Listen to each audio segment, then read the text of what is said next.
बिहार में विधानसभा चुनाव से पहले दोस्ती टूटने और नए रिश्ते बनाने का सिलसिला जारी है। अब जीतन राम मांझी की पार्टी हम महागठबंधन से अलग हो गई है। मांझी की पार्टी की कोर कमेटी ने फैसला लिया है कि वह अब महागठबंधन का हिस्सा नहीं रहेंगे। माना जा रहा है कि जीतन राम मांझी जेडीयू के साथ जा सकते हैं। बिहार के पूर्व मुख्यमंत्री जीतन राम मांझी के पुत्र और हम पार्टी के एमएलसी संतोष सुमन ने कहा, हम लोग लगातार मांग कर रहे थे कि महागठबंधन को सही तरीके से चलाने के लिए कोऑर्डिनेशन कमेटी बनाई जाए, मगर तेजस्वी यादव तानाशाह की तरह महागठबंधन पर अपने फैसले थोप रहे थे। संतोष सुमन ने कहा कि महागठबंधन को लेकर तेजस्वी यादव एक तरफा फैसला ले रहे थे और छोटे दलों को तवज्जो नहीं दी जा रही थी। इस बात से उनके पिता जीतन राम मांझी काफी आहत हैं। साथ ही उन्होंने ये भी कहा कि पार्टी के लिए सभी विकल्प खुले हुए हैं।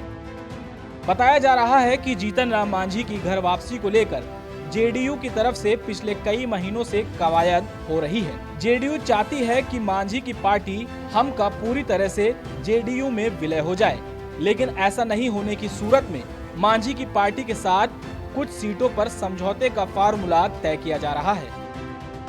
इन सब के बीच बिहार का चुनाव काफी दिलचस्प होने वाला है। खासकर सीमांचल में रोचक सियासी मुकाबला होने की उम्मीद है। सीमांचल के 4 जिले पूर्णिया, कटिहार, अररिया और किशनगंज में 24 विधानसभा क्षेत्रों में करीब 60 लाख मतदाता इस बार अपने मताधिकार का प्रयोग करेंगे।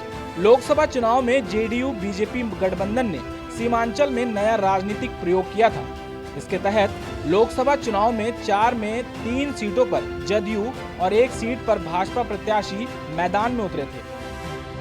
पूर्णिया लोकसभा सीट दोबारा जेडीयू के खाते में गई थी, जबकि कटिहार में नया प्रयोग भी सफल रहा। कटिहार में जेडीयू ने अपना प्रत्याशी मैदान में उतारा, जेडीयू को फतह भी मिली। किशनगंज में भी जदयू प्रत्याशी ने कड़ी टक्कर दी थी।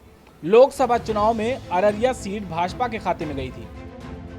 2020 के विधानसभा चुनाव में जदयू, भाजपा और लोजपा एक साथ मैदान में है, तो दूसरी तरफ राजद कांग्रेस महागठबंधन।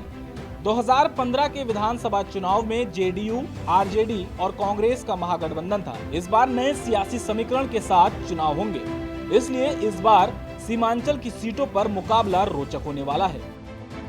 बता दें कि बिहार में अनुसूचित जाति के लिए बिहार विधानसभा में कुल 38 सीटें आरक्षित हैं। 2015 में आरजेडी ने सबसे ज्यादा 14 दलित सीटों पर जीत दर्ज की थी, जबकि जेडीयू को 10, कांग्रेस को 5, बीजेपी को 5 और बाकी 4 सीटें अन्य को मिली थी। इसमें 13 सीटें रविदास समुदाय के नेता जीते थे, जबकि 11 पर पासवान समुदाय से आने वाले नेताओं ने कब्जा जमाया था। और सीमांचल में 4 सीटें अनुसूचित जाति और अनुसूचित जनजाति के लिए सुरक्षित हैं। पूर्णिया में बनमनखई विधानसभा, अररिया में रानीगंज, कटिहार में कोड़ा और मनिहारी विधानसभा सीट सुरक्षित हैं।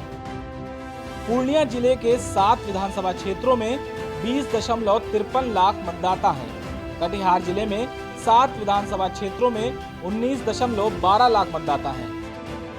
अररिया में 6 विस क्षेत्रों में 17.88 लाख, तो किशनगंज में 4 विस क्षेत्रों में 10.87 लाख मतदाता हैं। इस तरह कुल 60 लाख मतदाता हैं इन जिलों में। फिलहाल बिहार में जोड़ तोड़ का खेल अपने सवाब पर है। नेता अपनी अपनी गोटी फिट कर रहे हैं, लेकिन इस बार का बिहार का दंगल काफी दिलचस्प होने वाला है। Political desk, prime TV.